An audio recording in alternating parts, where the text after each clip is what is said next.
y'all? I said, what's up, y'all? Look at me when I'm talking to you, bro.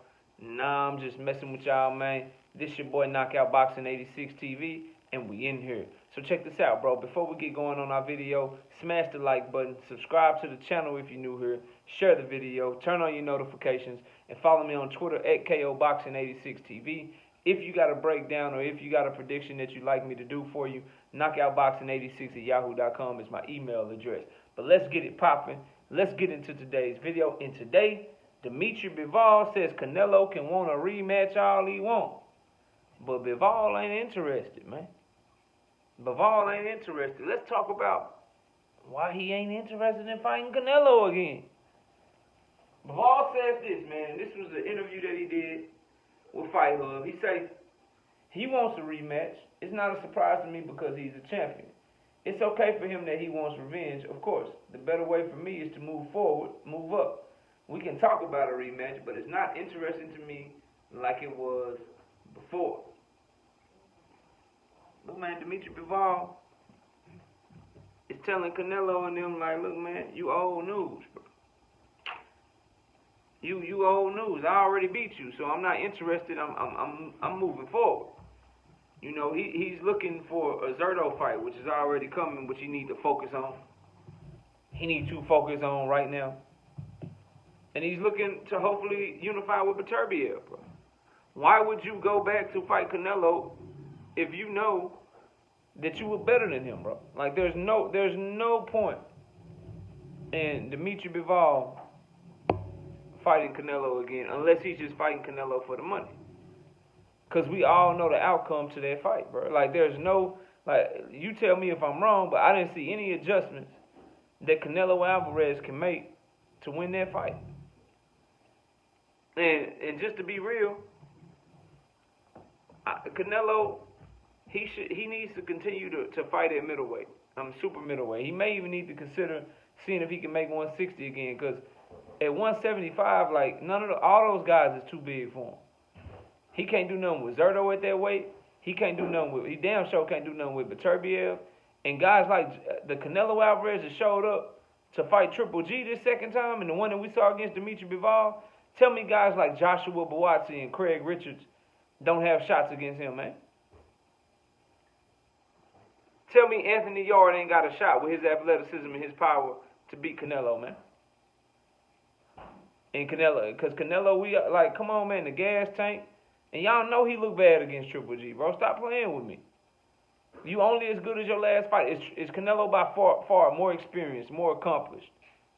Does he have more talent than all of those fighters? Yes, bro. Like, he did. He's more talented than Craig Richards. He's more talented than Anthony Yarde.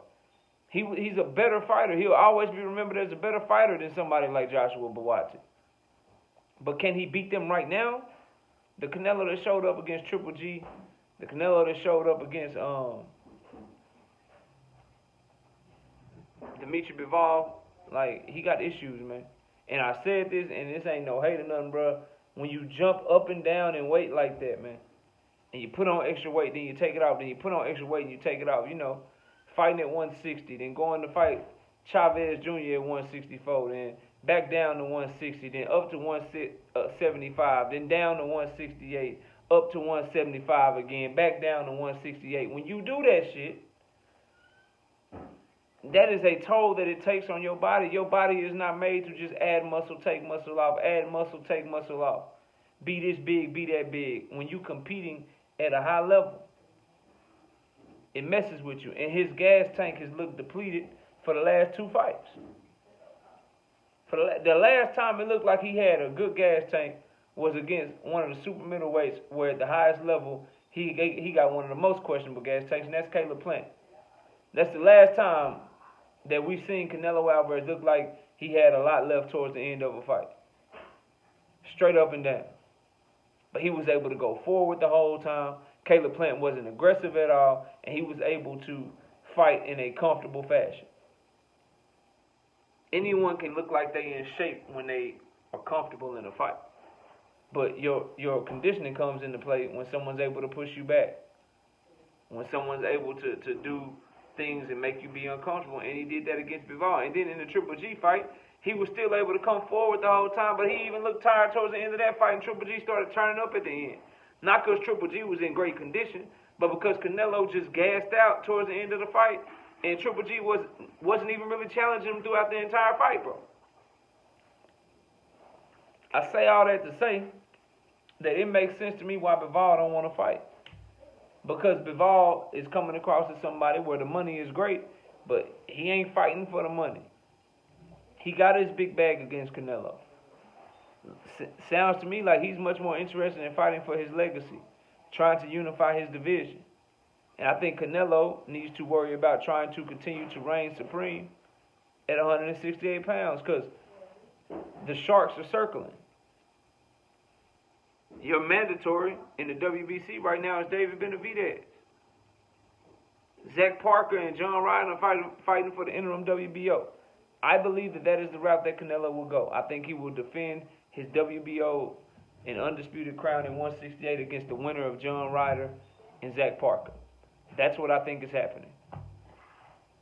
That's what I believe. We'll see what happens. But in the meantime, man, Canelo got to step it up. He gotta train hard. He got to find a way to get some of that old mojo back. Because if his last two performances are any indication, he's on upset alert if he fights somebody like Zach Parker. John Ryder, not so much. I think if Zach Parker gets by John Ryder with his length and his punching power and things of that nature, he could give the Canelo Alvarez that showed up to fight Triple G and the Canelo that fought Bivol, he could give him problems. But Canelo should obviously be favored in either one of those fights. But Bivol is showing us that to some fighters, money ain't everything. Because the no-brainer, if you just in it for the bag, and you're not in it to show that you're the best or one of the best in boxing, if you're in it just to make money, then it's a no-brainer. You don't say stuff like this.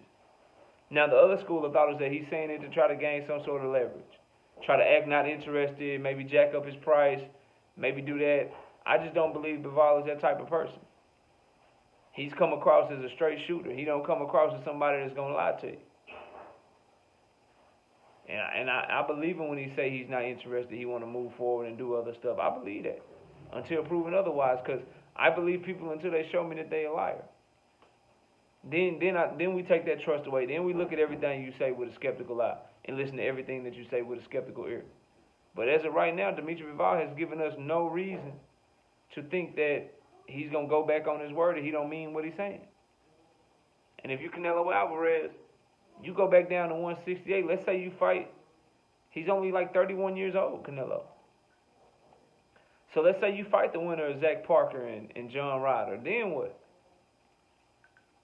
Then what? You got certain guys that are coming up.